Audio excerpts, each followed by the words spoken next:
মৰমৰ ছাত্ৰ ছাত্ৰীসকল, আশা কৰোঁ তোমালোক সকলো ভালে আছে। আজি মই তোমালোকৰ আগত অসমীয়া ভাষাৰ কৌশল আৰু দক্ষতাৰ বিকাশ যিখন skill and ability enhancement কোৰ্চৰ paper হয়। তোমালোকৰ আৰ্টছ, ছায়েন্স, কমাৰ্চ সকলোৰে কাৰণে কম্পালচৰি হয় BA ফাৰ্ষ্ট ছেমিষ্টাৰৰ কাৰণে। এই পেপাৰখনৰ তোমালোকৰ অলৰেডি মই বহুতখিনি ভিডিঅ' দিছোঁ এই ইউনিট ৱাইজ। আজি মই তোমালোকৰ এখন চেম্পল পেপাৰ বনাই দিছোঁ। পেপাৰখন চাবাচোন। যিহেতু তোমালোকে 60 মাৰ্কছৰ ৰিটেন হ'ব আৰু 60 মাৰ্কছৰ ৰিটেনত তোমালোকৰ পাছ মাৰ্কটো খুব বেছি 18 মাৰ্কছ বা 20 মাৰ্কছ হ'ব আৰু তোমালোকে সময় পাবা 2 ঘণ্টা। গতিকে 2 ঘণ্টা সময়ত তোমালোকে অলপ লিখাটো খৰকৈ লিখিব লাগিব প্ৰথমৰ পৰাই, যিহেতু সময়টো তোমালোকৰ কমি গৈছে। এতিয়া যিহেতু 60 নম্বৰ হ'ব, 60 মাৰ্কছ হ'ব, 60 মাৰ্কছত তোমালোকৰ 1 নম্বৰীয়া কুৱেশ্যন 6টা হ'ব। কেইটামান কুৱেশ্যন মই তোমালোকক চিলেক্ট কৰি দিছোঁ। নৈ বৈ যায় লেখক কোন? নৈ বৈ যায় লেখক হৈছে লীলা গগৈ। ৰিজিউমৰ কালচাৰ ভাৰেটক অসমীয়াত কি বুলি কোৱা হয়? আত্মপৰিচয় পত্ৰ। যতীন্দ্ৰনাথ দুৱৰাৰ কেতিয়া জন্ম হৈছিলে বা কোন চনত জন্ম হৈছিলে, এনেকুৱা ধৰণৰ কুৱেশ্যন আহিব পাৰে। যতীন্দ্ৰনাথ দুৱৰাৰ জন্ম হৈছিলে 1892 চনৰ 4 মাৰ্চৰ 4 তাৰিখে শিৱসাগৰৰ আমোলাপট্টিত, আৰু তেখেতৰ পিতৃৰ নাম শ্যাম সুন্দৰ আৰু মাতৃৰ নাম অৰুণোদা। এইকেইটা কুৱেশ্যনটো এনেকৈ সুধিলে নালাগে, হ'লেও মই লগতে দি দিছোঁ যাতে তোমালোকে আৰু এটা ইনফৰ্মেশ্যন পোৱা। সাহিত্যৰ সত্য গ্ৰন্থখনৰ লেখক কোন? সাহিত্যৰ সত্য গ্ৰন্থখনৰ লেখক হৈছে হীৰেণ গোহাঁই। এনেকুৱা ধৰণৰ তোমালোকক গোটেইকেইটা ইউনিটৰ পৰা মিক্স আপ কৰি কুৱেশ্যন আহিব। অসমীয়া সাহিত্যত সাহিত্য একাডেমী বঁটা পোৱা প্ৰথমজন অসমীয়া সাহিত্যিক হৈছে বা কোন? তেওঁৰ নাম হৈছে যতীন্দ্ৰনাথ দুৱৰা। গতিকে এনেকুৱা ধৰণৰ কুৱেশ্যন তোমালোকৰ আহিব পাৰে। নিকা অসমীয়া ভাষাৰ লেখক কোন? নিকা অসমীয়া ভাষাৰ লেখক হৈছে মহেশ্বৰ নেওগ। এনেকুৱা ধৰণৰ 1 নম্বৰীয়া 6টা কুৱেশ্যন প্ৰত্যেকটো ইউনিটৰ পৰা মিক্স আপ কৰি দিব। গতিকে মই তোমালোকক আনুমানিক কেইটামান কুৱেশ্যন দিছোঁ। ইয়াৰ ভিতৰত 2-এটা কুৱেশ্যন কমন পৰিবও পাৰে, কিন্তু চব কুৱেশ্যনে যে এইখিনিয়ে আহিব এনেকুৱা ধৰণৰ কথা নাই। তোমালোকৰ টাইপটো দেখাবৰ কাৰণে মই কুৱেশ্যনখন কাটি দিছোঁ।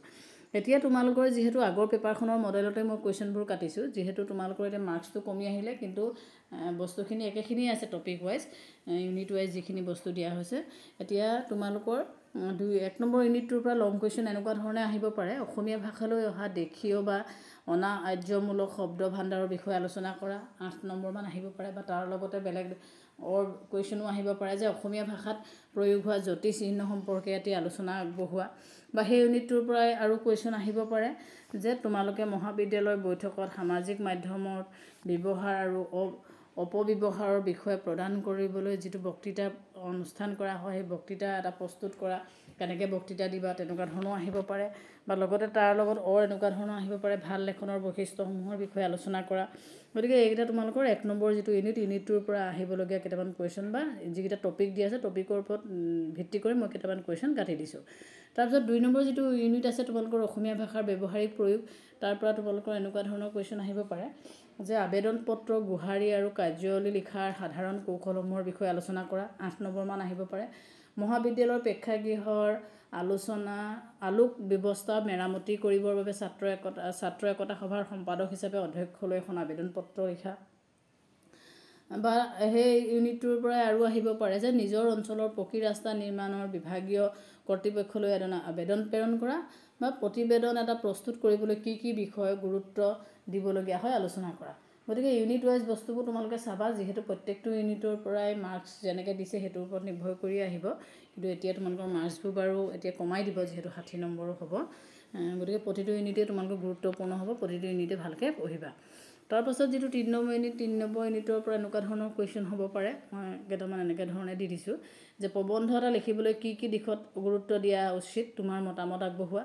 গৱেষণাধৰ্মী লেখা লিখিবলৈ কিদৰে নিজৰ সাজু কৰা উচিত বিবেচনা কৰা। বা সংবাদধৰ্মী প্ৰবন্ধ এটা কেনেকৈ পঢ়ুৱৈৰ মনোগ্ৰাহী কৰি তুলিব পাৰি, তোমাৰ ধাৰণা আগবঢ়োৱা।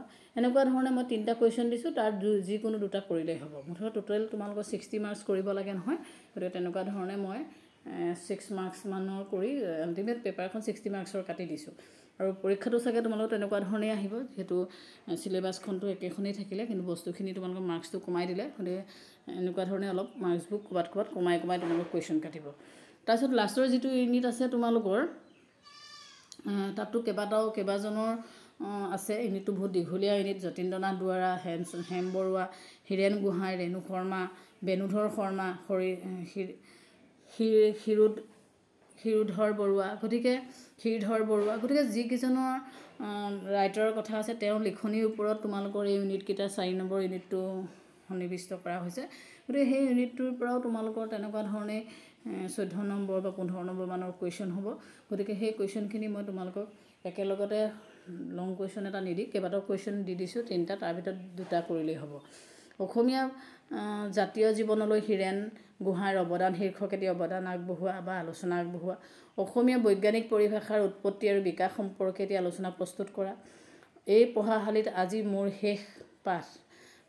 মোৰ পাঠ শেষ হয় স্নেহৰ মোৰ মাতৃভাষা কথাশাৰীৰ আধাৰত পাঠটিৰ মূল বক্তব্য আলোচনা কৰা বা বিচাৰ কৰা এনেকুৱা ধৰণৰ কুৱেশ্যন হ'ব পাৰে গতিকে তোমালোকৰ যিহেতু ইউনিট 4টা সেই ইউনিট 4টাৰ পৰা এনেকুৱা ধৰণৰ কুৱেশ্যন হ'ব পাৰে আৰু লগতে তোমালোকৰ কোনোবাই যদি নাই পোৱা আগৰ পেপাৰখনো মই দি দিছোঁ 2023 চনত যিখন অলৰেডি পেপাৰ হৈ গৈছে ইয়াত কিন্তু 80 মাৰ্কছৰ হোৱাৰ কাৰণে তোমালোকৰ কুৱেশ্যন পেটাৰ্ণটো অলপ বেলেগ দেখিবা 8টা তোমালোকৰ লং কুৱেশ্যন আহিছিলে যোৱা বছৰ যিটো হৈ গ'ল পৰীক্ষা এতিয়া তোমালোকৰ 60 মাৰ্কছ হ'ব হ'লেও পেপাৰখন তোমালোকে কমপ্লিটলি চাবা এই পেপাৰখনো গোটেইখিনি কুৱেশ্যন এনচাৰ তোমালোকে ছল্ভ কৰিবলৈ চাবা আৰু অলৰেডি মই এই পেপাৰখন তোমালোকক ছল্ভ কৰি দিলোঁ ইউনিট ৱাইজ যদি কোনোবাই পোৱা নাই তোমালোকে চাৰ্চ কৰিলে পাবা আৰু যিহেতু ইউনিটকেইটা তোমালোকৰ ওচৰত আছেই দেখিছা প্ৰথম ইউনিটটোত 22 নম্বৰ দিছে ভাগ কৰি 2 নম্বৰ ইউনিটটোত 24 দিছে 3 নম্বৰ ইউনিটটোত 15 দিছে এতিয়া এইটো 19 দিছে এতিয়া সেই মাৰ্কছবোৰ কমাই তোমালোকক দিব সেইটো তোমালোকে বিচাৰ কৰি চাবা আৰু যেহেতু এটা ইউনিটো তোমালোকে মিছ নকৰিবা কাৰণ প্ৰত্যেকটো ইউনিটৰ পৰাই তোমালোকৰ লং কুৱেশ্যন আহিব মিক্স আপ কৰি কুৱেশ্যন এনচাৰ হ'ব আৰু গোটেই বস্তুখিনি ডিটেইলছ পঢ়া আৰু প্ৰায় 3টা বা 4টা ইউনিটৰে মই ইম্পৰ্টেণ্ট কুৱেশ্যন ছল্ভ কৰি কেইবাটাও ভিডিঅ' অলৰেডি মই বনাই দিলোঁ তোমালোকে পাইছাই বহুতে আৰু যিসকলে নাই পোৱা তোমালোকে চাব পাৰা আৰু যদি পেপাৰখনৰ কিবা কনফিউজন আছে কিবা টপিক তোমালোকে বুজি নোপোৱা জনাবা মই চেষ্টা কৰিম তোমালোকক সহায় কৰিবলৈ মই জাষ্ট এখন চেম্পল পেপাৰ তোমালোকৰ আগত সাজু কৰি দিছোঁ এইকাৰণে যাতে তোমালোকে পেপাৰখনৰ টাইপটো কেনেকুৱা হয় ধৰিব পাৰা আৰু ইয়াৰ মাজত 2-এটা কুৱেশ্যন মিলি যাব পাৰে সেইটো বেলেগ কথা কিন্তু এই পেপাৰখনেই যে গোটেই কুৱেশ্যনকেইটা এজে হ'ল এনেকৈ আহিব সেইটো যদি ভাবা সেইটো বহুত ডাঙৰ ভুল কথা হ'ব সেইকাৰণে মই ৰিপিটলি কৈছোঁ কথাটো আৰু বহুতে কৈ আছিলে চেম্পল পেপাৰ এখন দিবৰ কাৰণে সেইকাৰণে মই পেপাৰখন তোমালোকৰ আগত দাঙি ধৰিলোঁ আশা কৰোঁ এই পেপাৰখনে তোমালোকক অলপ হ'লেও পঢ়াত সহায় কৰিব ধন্যবাদ